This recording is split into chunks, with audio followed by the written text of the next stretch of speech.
চলে গেছিলাম মায়াপুরের শ্যামকুণ্ডে। তো এখানে দেখুন কি সুন্দর বড় বড় শোল মাছ।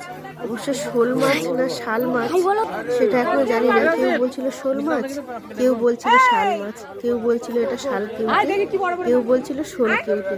এই মাছটা নাকি কামড়ালে নাকি মানুষ মরে যায়। তো আপনারাই দেখুন মাছটা।